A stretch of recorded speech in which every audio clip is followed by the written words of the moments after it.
The It's like with any crash business. for real estate agents and the crash for buyers and sellers is two different things. Agents that have been doing the business for 20 years, it's like it's a shock. How do I do this now? Buyers don't have to know how much I'm making. I believe this lie about real estate for years, and that is this, that the market dictates the agent's income. I got Bogdan with me today, and we're gonna break that myth right now.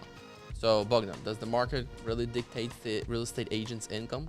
It doesn't, because it's the agent who's the one who needs to adjust to the market to control their income. Because you don't want to be an agent whose income depends on the market. But what if like I'm the brand new agent. I'm trying to get into the business, and I understand this concern. A lot of agents are concerned about it. They're like, I'm getting into the business. Is this market good? Like, what if the market crashes? What if the prices crash?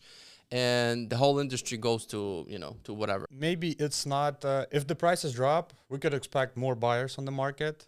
That way you have more breathing room when you submit an offer. There's more chance your client can think about it for a few days. But also a hot market is also good to get into, because usually in the hot market there's more buyers than sellers. And yeah, you're not going to win every offer, but you're going to be going to properties, showing properties, and still writing offers. Yeah, I think that whenever the prices of real estate go up, we have a lot of buyers. Yeah. Because tomorrow is going to be more expensive. Yeah. So we better buy today. When the prices of real estate come down, there's a lot of sellers, because tomorrow is going to be cheaper. I need to offload this property as soon as possible. So really, as a real estate agent, if we don't work with buyers, we have to shift how to work with sellers. When I got into the business in 2017, when my wife was getting into the business a couple of years later, she was told that don't get into this business because your husband is already in this business. Yeah. And if the whole industry tanks, the whole family. No income. Yeah. But my wife said, no, we'll fine. We'll figure it out. Yeah, like I think, to be honest, doesn't matter the market. Like I said, I think the most important skill of an agent is knowing how to adjust to the market. Yeah. Because, we've done trainings, and the lady that came, she said she has been in the real estate for 30 years, and she mentioned the crash. Yeah. And she mentioned that a lot of agents fled the industry, but the ones who stayed, they won because they still had clients. They just had to readjust a little bit, you know. So what dictates the agent's income? What is the most important thing that agent need to do? I mean, to control their income. The most important thing is your clientele. How do you find clients? I would say starting off with your friends, family. Those are your first go-to clients, I would say. And then it's like a snowball, it keeps rolling. If you provide a good service, people are always going to come to you. The it's like crash any business for real estate agents and the crash for buyers and sellers is two different things. In 2023, it was really a hard year for real estate agents.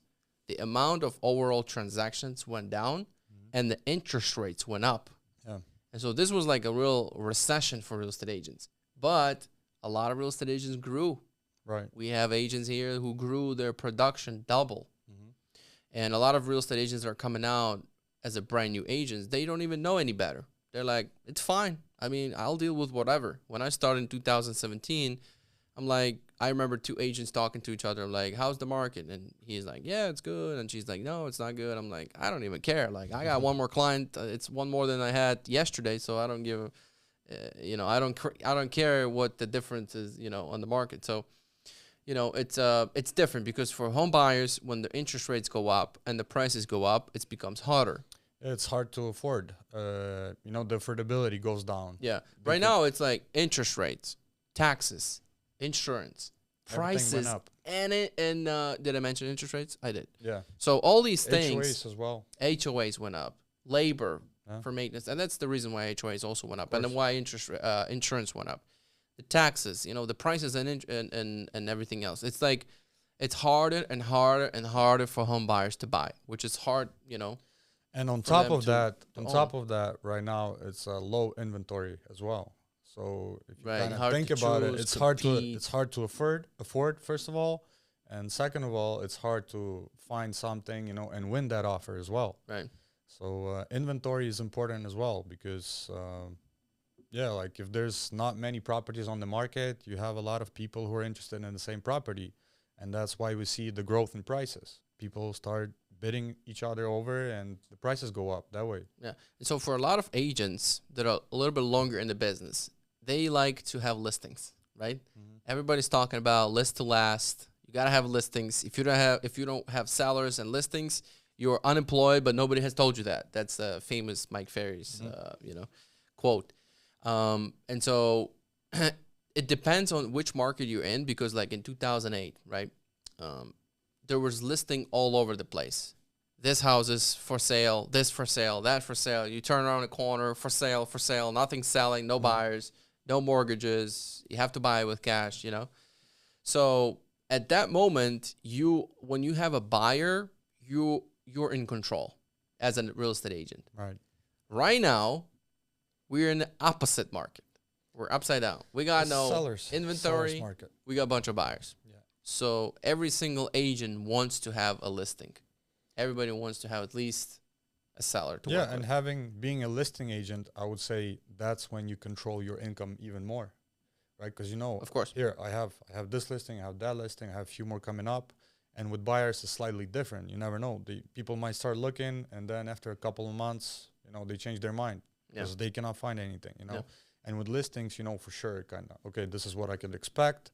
And that way you control your income. The problem is with a lot of real estate agents is that they don't adapt and they don't shift their skills according to the market, because interest rates change a little bit here, demand changes there, election year we got, things change, and then, the marketing that you're going to be doing to generate the same amount of buyers will have to change. And if you become complacent, that's why sometimes new agents are actually, they're like a sponge. It's like, whatever, I will try to learn whatever, system is there, and then I will grow from there. Yeah, and the more falls, ups and downs in the market the agent goes through, the more experienced they become as well. If they keep remaining in the business, the more experienced they are. It makes them better as an agent, moving forward. And at that point, they're not going to be scared of anything, right? Any market, I'll handle it because I already did it, Right.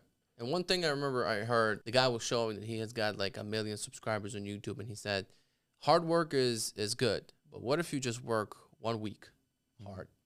It's not going to work. Right. But believing in yourself and being patient is what carries you forward. You have to stay patient and be consistent and do the same thing as Alex Hormozy says on his YouTube channel. He says the goal is to outlast. Stick with it and push forward and stay consistent every single day.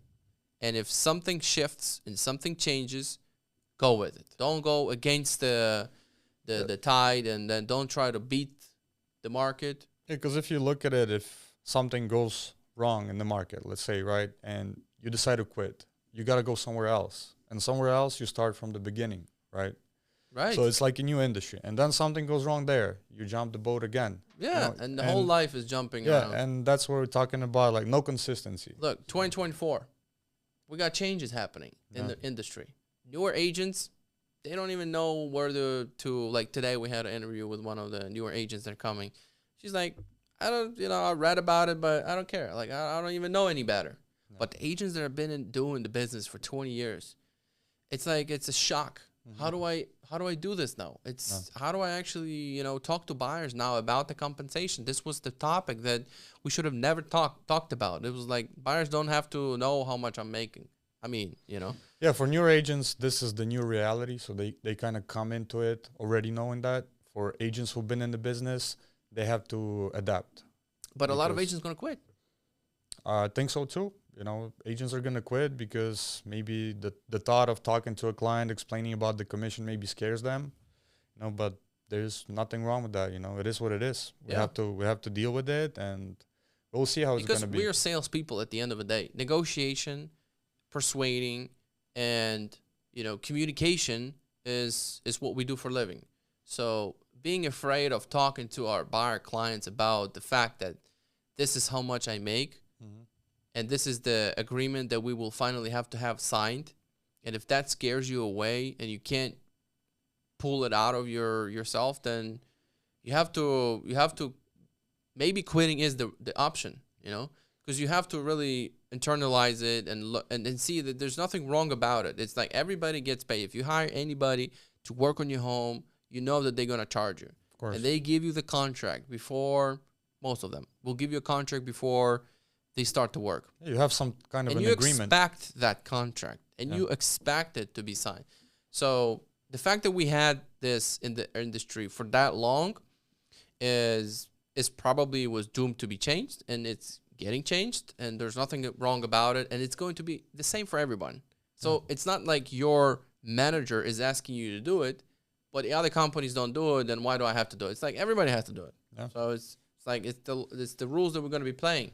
So don't be worried about that. Yeah, and again, you gotta start talking about it because that's how you're gonna be controlling your income as well. We're here to prove that you and only you can control how much money you make, how many clients you have, and how much deals you close every single year, because you focus on your activities, and there's nobody who can tell you that you worked too hard today and too much, and you should take a day off tomorrow.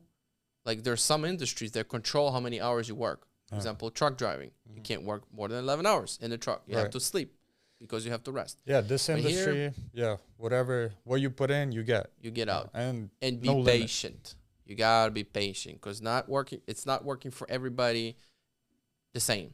Some you can generate a client in 1 week, but for some it takes 8 months, like for me. So on that note, don't forget to subscribe, follow, and like this video. Drop your comments below, and I'll see you on the next one.